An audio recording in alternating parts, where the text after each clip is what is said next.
Taiwan mencatat 8 kasus positif yang tertular di luar negeri tanggal 13 November. Kelima diantaranya berasal dari Filipina, 2 dari Indonesia, dan 1 dari Polandia. Taiwan juga melaporkan 5 kasus tanggal 12 dan semuanya adalah PMI. Pasien kasus 590 menunjukkan gejala demam dan makan obat saat karantina. Tapi ia tidak melaporkannya kepada petugas sehingga saat menjalani tes dan dinyatakan positif.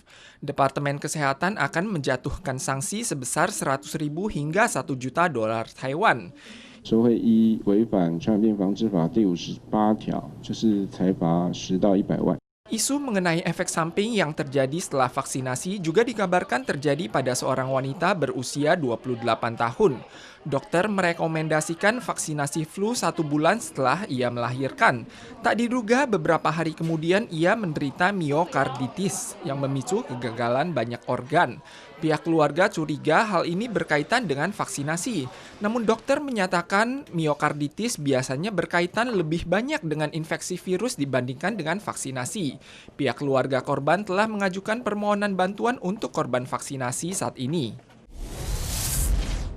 Jumlah penderita di Jepang tanggal 12 mencapai 1.661 orang. Hokkaido juga mencatat penambahan ratusan penderita selama 8 hari berturut-turut.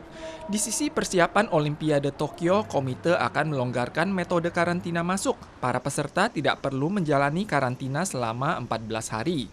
Jumlah pasien mancanegara mencapai 52 juta dan 1,28 juta korban tewas. Amerika tetap merupakan negara tertinggi saat ini dengan penambahan 143.000 kasus tanggal 11. Bukan hanya mencatat rekor tertinggi dalam satu hari, namun juga rekor penambahan kasus di atas 100.000 per hari selama 9 hari berturut-turut. Pandemi yang merebak hingga saat ini juga telah merenggut nyawa 240.000 warga Amerika. Jumlah korban yang dirawat di rumah sakit juga mencapai angka tertinggi tanggal 11, sebanyak 65.000 orang. Sedangkan rekor tertinggi kedua tercatat pada tanggal 10, yakni 61.000 orang. Walau lockdown diterapkan selama 4 minggu di kawasan Inggris, jumlah korban jiwa di Inggris menembus angka 50.000 tanggal 11, tertinggi di Eropa. Pemerintah Hungaria menerapkan langkah pencegahan terketat selama ini. Toko harus ditutup pukul 7 malam, rumah makan hanya dapat mengirim makanan mereka, kelas hanya dapat dilaksanakan melalui video kamera, dan warga dilarang keluar dari rumah pada pukul 8 hingga 5 dini hari. CPC telah menggali minyak di ladang minyak Chat.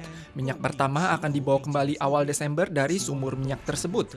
Walau biayanya tinggi, peluang keuntungan Chat sangat menjanjikan, merupakan tonggak utama penggalian minyak di luar negeri.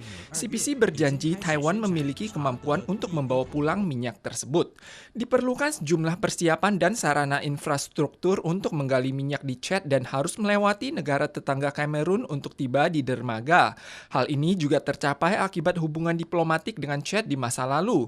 Juga merupakan pertama kalinya CPC menyandang status operator utama dalam melakukan eksplorasi di luar negeri. Ini merupakan pertama kalinya Taiwan berhasil menggali minyak di luar negeri. CPC akan mengirim minyak kembali ke Taiwan. CPC memiliki saham sebesar 35% di kawasan penambangan Chad saat ini. Sebagai operator utama, CPC dapat mendominasi masa produksi selama 25 tahun dan dapat diperpanjang selama 25 tahun lagi. Rapat WHA memasuki agenda hari keempat dan intervensi terus berlanjut. Facebook WHO menerapkan filter untuk memblokir pesan yang berisi mengenai Taiwan. Pada pagi hari keempat, saat Saint Vincent mengimbau agar Taiwan diizinkan bergabung dalam WHO, ketua menyela dan mengingatkan untuk mematuhi aturan. Namun Saint Vincent tidak menggubrisnya dan terus berbicara untuk Taiwan. Departemen Luar Negeri Amerika mengkritik Beijing yang membiarkan politik mengambil kendali urusan kesehatan masyarakat. Menteri Luar Negeri Mike Pompeo menyatakan bahwa tekad dukungannya terhadap Taiwan dengan menyatakan lewat wawancara bahwa Taiwan bukan merupakan bagian dari Tiongkok dan komitmen Amerika terhadap Taiwan melampaui afiliasi partai. Hanya saja kebijakan Tiongkok Amerika di masa lalu tidak pernah secara jelas menyatakan bahwa Taiwan bukan merupakan bagian Tiongkok. Komentar Pompeo jelas bertentangan dengan prinsip sepanjang 35 tahun silam.